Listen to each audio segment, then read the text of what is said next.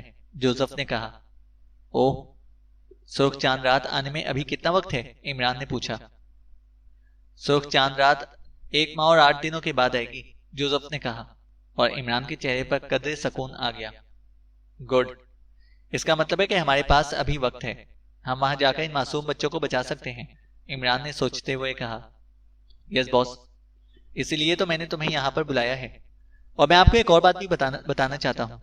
Joseph نے کہا، بولو، میں سن رہا ہوں۔ عمران نے کہا، ہمیں لاشاکر جنگل میں جا کر تابوش اور موقات سے بچوں کو بچانا بھی ہے اور ان کا خاتمہ بھی کرنا ہے۔ اس کے علاوہ جنگلوں کے جنوب میں ایک سیاہ میدان میں ایک ایسا سیاہ صندوق دفن ہے جس میں رشیوں اور مہارشیوں کا بہت سا سامان موجود ہے، ان کے ہتھیار اور ان کی بہت سی ایسی چیزیں جو شیطانوں اور اس کی ذریتوں کو نقصان پہنچا سکتی ہیں، جیسے گملوگی ماگی کا خنجر۔ اس خنجر سے کسی بھی بدروح اور شیطانی ذریت کو تباہ کیا جا سکتا ہے۔ اس صندوق میں تیر، تلوار، مالائیں اور ایسی بہت سی چیزیں موجود ہیں جن سے شیطان اور اس کی ذریتیں ہراساں رہتی ہیں۔ ان چیزوں کو ایک بڑے مہارشی نے جمع کر کے ایک صندوق میں ڈال کر وہاں دفن کیا تھا۔ اگر وہ ایسا نہ کرتا اور وہ تمام چیزیں شیطانوں کے ہاتھ لگ جاتی تو آنے والے وقتوں میں وہ تمام چیزیں شیطانوں اور اس کی ذریعتوں کو طاقتور بنا سکتی تھیں، اتنی طاقتور کہ اگلے وقتوں کے رشی اور مہارشی بھی ان ذریعتوں کا مقابلہ نہیں کر سکتے تھے۔ اس لیے مہارشی نے تمام چیزیں سیاہ صندوق میں ڈالی، اور اس نے جہاں صندوق دفن کیا تھا وہاں اس مہارشی نے ایک خونخوار زندہ ہاتھ پیدا کر دیا تھا، تاکہ اگر کوئی شیطانی طاقت اس صندوق کو حاصل کرنے کی کوشش کرے تو وہ ہاتھ انہیں روک سکے۔ ہمیں سب سے پہلے سیاہ صندوق سے رشیوں اور مہارشیوں کے ہتھیار حاصل کرنے ہوں گے، کیونکہ ان ہتھیاروں کے بغیر نہ ہم تابوش اور اس کے قبیلے کا مقابلہ کر سکیں گے اور نہ ہی موقات اور اس کی شیطانی طاقتوں کا۔ جوزف کہتا چلا گیا، کیوں؟ تابوش اور اس کے قبیلے کو ختم کرنے کے لیے ان مخصوص ہتھیاروں کی کیا ضرورت ہے؟ ہم پہلے بھی تو عام ہتھیاروں سے اور اسلحے سے ایسے کئی جادوگروں اور شیطانی قبیلے والوں کو ہلاک کر چکے ہیں۔ عمران نے حیران ہو کر کہا، افریقہ کے جنگلوں میں ہم نے اب تک جتنے بھی قبیلے ختم کیے ہیں وہ انسانی قبیلے تھے، جبکہ لاشاکا قبیلے والوں کا تعلق انسانوں سے نہیں ہے۔ جوزف نے کہا تو عمران بری طرح سے چونک پڑا۔ اگر وہ انسان نہیں ہے تو پھر کون ہے؟ عمران نے حیرت بھری لہجے میں کہا۔ ان کا تعلق قوم جنات سے ہے باس، جوزف نے رک رک کر کہا، اور عمران اچھل پڑا۔ اوہ اوہ، وہ انسان نہیں جن ہے؟ عمران نے کہا۔ یس باس، اس لیے تو کہہ رہا ہوں کہ قوم جنات کے قبیلے کو ہم عام روایتی اسلحے سے ہلاک نہیں کر سکتے۔ انہیں ختم کرنے کے لیے ہمیں رشیوں اور مہارشیوں کے مخصوص ہتھیاروں کی ضرورت پڑے گی، ورنہ ہم کسی طور پر بھی ان کا مقابلہ نہیں کر سکیں گے۔ جوزف نے کہا، کیا ہم سیاہ صندوق تک آسانی سے پہنچ جائیں گے؟ میرا مطلب ہے کہ صندوق حاصل کرنے سے خونی ہاتھ ہمیں نہیں روکے گا، عمران نے جبڑے بھیجتے ہوئے کہا۔ جب شیطانی طاقت دکوشا مجھ سے گملوگی ماگی کا خنجر لے کر گیا تھا تو میں نے فوراً تنہائی میں جا کر اپنے خاص طریقے سے فادر جوشوا سے رابطہ قائم کیا تھا۔ فادر جوشوا نے ہی مجھے یہ سب کچھ بتایا ہے، اور اس نے مجھے سیاہ صندوق اور اس میں موجود خصوصی ہتھیاروں کو حاصل کرنے اور ان کے استعمال کا طریقہ بھی بتا دیا تھا۔ تم فکر مت کرو باس، صندوق اور اس میں موجود تمام ہتھیار حاصل کرنا میری ذمہ داری ہے، جوزف نے کہا۔ ٹھیک ہے، تابوش اور اس کے قبیلے کا تعلق جنات سے ہے، تو کیا ہوا؟ وہ شیطان تو ہیں، اور اپنے شیطانی عزائم پورے کرنے کے لیے وہ انتہائی مکروہ اور گھناؤنا فعل سر انجام دینا چاہتے ہیں۔ میں انہیں اس مکروہ اور گھناؤنے فعل سے ضرور روکوں گا، اور ان کے پاس سریا کے بچے کے ساتھ ساتھ 2 بچے اور بھی ہیں۔ دونوں بچے غیر مسلم خاندانوں کے ہیں، لیکن انسانیت کے ناطے انہیں بچانا بھی ہمارا فرض ہے۔ بچے بچے ہوتے ہیں، ان کا کسی فرقے کسی مذہب سے کوئی تعلق نہیں ہوتا، عمران نے کہا۔ یس باس، جوزف نے اس بات میں سر ہلا کر کہا۔ اوکے، پھر تم جانے کی تیاری کر لو۔ میرا خیال ہے کہ جناتی دنیا یا ڈارک ورلڈ میں صرف ہم دونوں ہی جائیں تو بہتر ہوگا، عمران نے کہا۔ نو باس، صرف ہم دونوں کے وہاں جانے سے کام نہیں بنے گا، یہ بہت بڑا شیطانی معاملہ ہے۔ ڈارک ورلڈ میں ہمیں سب کو ساتھ لے کر جانا پڑے گا۔ ان جنات کے ساتھ ساتھ ہمیں اور بہت سی طاقتوں کا مقابلہ کرنا ہوگا، جن میں جدید دنیا کے انسان بھی ہو سکتے ہیں، اور ظاہر ہے کہ ان کے پاس جدید دنیا کا اسلحہ ہوگا، اس لیے ہمیں ضرورت کا بہت سا سامان بھی اپنے ساتھ رکھنا پڑے گا، جوزف نے کہا۔ جدید دنیا کے انسانوں سے تمہاری کیا مراد ہے؟ عمران نے چونک کر پوچھا۔ یہ بھی مجھے بھی معلوم نہیں ہے کہ وہ کون ہیں اور ان جنگلوں میں کیا کرنے آ رہے ہیں، لیکن فادر جوشوا نے مجھے خاص طور پر ان کے بارے میں بتایا ہے، جوزف نے کہا۔ تو عمران ایک طویل سانس لے کر رہ گیا۔ فادر جوشوا کی باتیں جوزف ہی سمجھ سکتا تھا۔ تو پھر تم ہی بتاؤ، کس کس کو ساتھ لے جانا ہے؟ یہ چونکہ ماورائی معاملہ ہے، اس لیے ان معاملات سے نبٹنے کا طریقہ تم بہتر سمجھ سکتے ہو، عمران نے کہا۔ یہ چونکہ مختلف نوعیت کا شیطانی سلسلہ ہے، اور اس سلسلے میں ہمارا ٹکراؤ قوم جنات سے ہے، اس لیے میرے اور آپ کے ساتھ 8 افراد اور جائیں گے۔ ہمیں ساتھ لے جانے کے لیے 10 افراد کی ضرورت ہے، جوزف نے کہا۔ 2 تو ہم ہو گئے، باقی 8 افراد وہ کون کون ہوں گے؟ کیا سیکرٹ سروس کے ممبران؟ عمران نے اس کی طرف غور سے دیکھتے ہوئے کہا۔ 1 منٹ، میں بھی بتاتا ہوں، جوزف نے کہا، اور اس نے آنکھیں بند کر لیں۔ آنکھیں بند کر کے وہ منہ میں کچھ پڑھنے لگا۔ چند منٹوں بعد اس نے آنکھیں کھول دیں۔ کیا پڑھ رہے تھے؟ عمران نے اسے آنکھیں کھولتے دیکھ کر حیرت سے پوچھا۔ نو باس، میں پڑھ نہیں رہا تھا، فادر جوشوا سے بات کر رہا تھا، جوزف نے کہا۔ تو کیا کہا ہے تمہارے فادر؟ میرا مطلب ہے فادر جوشوا نے، عمران نے مسکراتے ہوئے کہا۔ میں نے فادر جوشوا سے ان افراد کے نام پوچھے تھے جنہیں ہم ساتھ لے کر جائیں گے۔ فادر جوشوا نے ان کے نام بتا دیے ہیں، جوزف نے کہا۔ کیا نام ہے؟ عمران نے پوچھا۔ ان میں صفدر، تنویر، مس جولیا اور 4 اسٹارز شامل ہیں، جوزف نے کہا۔ 4 اسٹارز؟ تمہارا مطلب ہے کہ چوہان، خاور، نعمانی اور صدیقی؟ عمران نے کہا۔ یس باس، جوزف نے اثبات میں سر ہلا کر کہا۔ یہ تو 7 ہیں، 8واں کون ہے؟ عمران نے پوچھا۔ سلیمان۔ یہ سلسلہ چونکہ اس سے شروع ہوا ہے اس لیے اسے ساتھ لے کر جانا بے حد ضروری ہے، جوزف نے کہا۔ دکوشا اس کے پاس آیا تھا اس لیے کہہ رہے ہو؟ عمران نے اس کی طرف غور سے دیکھتے ہوئے کہا۔ یس باس، دکوشا ایک بچے کی شکل میں سلیمان کے پاس آیا تھا۔ دکوشا نے گملوگی ماگی کے خنجر کے حصول کے لیے سلیمان کو استعمال کیا تھا۔ اسے خود کو بچہ بنا کر جادو کے ذریعے ایک ٹوکری میں آپ کے فلیٹ کے دروازے پر رکھا تھا۔ اسی نے باسکٹ میں ایک جذبات بھرا خط اور زہریلے دودھ کی بوتل بھی رکھی تھی تاکہ سلیمان کا دل پسیج جائے اور وہ اسے خود اٹھا کر فلیٹ کے اندر لے جائے۔ سلیمان چونکہ 5 وقت کا نمازی ہے اور وہ کلام پاک کی بھی تلاوت کرتا ہے، اس لیے دکوشا اس کی موجودگی میں خود فلیٹ کے اندر نہیں آ سکتا تھا۔ دکوشا کو یہ بھی معلوم تھا کہ وہ مجھ سے زبردستی گملوگی ماگی کا خنجر حاصل نہیں کر سکے گا، اس لیے اس نے سلیمان کو اپنا شکار بنایا تھا۔ سلیمان اس کا شکار تبھی بن سکتا تھا جب سلیمان اسے باسکٹ سے نکال کر گلے لگاتا اور اسے چوم لیتا۔ بچہ، زہر کی بوتل اور خط دیکھ کر سلیمان کا دل پسیج گیا اور اس نے وہی کیا جو دکوشا چاہتا تھا۔ دکوشا کو یہ بھی معلوم تھا کہ میں سلیمان کو کسی بھی صورت میں نقصان نہیں پہنچا سکتا، اس لیے اس نے سلیمان کا آسان شکار کیا تھا۔ اور فادر جوشوا نے مجھے یہ بھی بتایا ہے کہ سلیمان جب بچے کے لیے دودھ کی بوتل لینے باہر گیا تھا تو دکوشا باسکٹ سے باہر آ گیا تھا۔ اسے معلوم ہو گیا تھا کہ آپ کمرے میں گہری نیند سو رہے ہیں۔ دکوشا شیطانی ذریت ہے، وہ آپ کی غفلت کا فائدہ اٹھا کر آپ کو ہلاک کرنا چاہتا تھا، لیکن پھر سلیمان فوراً ہی واپس آ گیا، اس لیے دکوشا اپنے مقصد میں کامیاب نہیں ہو سکا تھا اور دھواں بن کر دوبارہ باسکٹ میں بچہ بن گیا تھا۔ اگر سلیمان کو آنے میں دیر ہو جاتی تو دکوشا آپ کے کمرے میں داخل ہو جاتا اور وہ آپ کو نیند کے عالم میں ہلاک کر دیتا، جوزف نے تفصیل بتاتے ہوئے کہا۔ اوہ، یہ شیطانی ذریت تو بہت زیادہ خطرناک معلوم ہوتی ہے، عمران نے کہا۔ یس باس، وہ واقعی انتہائی خوفناک اور خطرناک ہے، اس لیے وہ مجھ سے گملوگی ماگی کا خنجر لے جانے میں کامیاب ہو گیا ہے، جوزف نے غصے سے ہونٹ چباتے ہوئے کہا۔ بہرحال ٹھیک ہے، تم اپنی تیاری کرو، میں میٹنگ بلا کر باقی ممبران کو بریف کرتا ہوں، دیکھتے ہیں ہمارے ساتھی انسانوں کے ساتھ ساتھ جنات کا مقابلہ کرنے اور ان کا سامنا کرنے کا حوصلہ بھی رکھتے ہیں یا نہیں، عمران نے مسکراتے ہوئے کہا۔ یس باس، اوکے باس، جوزف نے کہا۔ سلیمان کو کب تک ہوش آ جائے گا؟ عمران نے پوچھا۔ اسے رات تک ہوش آ جائے گا باس، میں نے اس پر سے دکوشا کی طاقت کا اثر ختم کرنے کے لیے فادر جوشوا کا بتایا ہوا ایک عمل کر دیا ہے، جب اسے ہوش آئے گا تو یہ پہلے جیسا سلیمان بن جائے گا، جوزف نے جواب دیا، اور عمران نے اسبات میں سر ہلا دیا۔ عمران نے اسے چند مزید ہدایات دی اور پھر اس کمرے میں جا کر بستر پر پڑے ہوئے سلیمان کو ایک نظر دیکھا جو بدستور بے ہوش تھا اور اس کا رنگ زرد ہو رہا تھا جیسے وہ ٹی بی کا مریض ہو۔ اور پھر عمران اپنی اسپورٹس کار میں دانش منزل کی طرف روانہ ہو گیا۔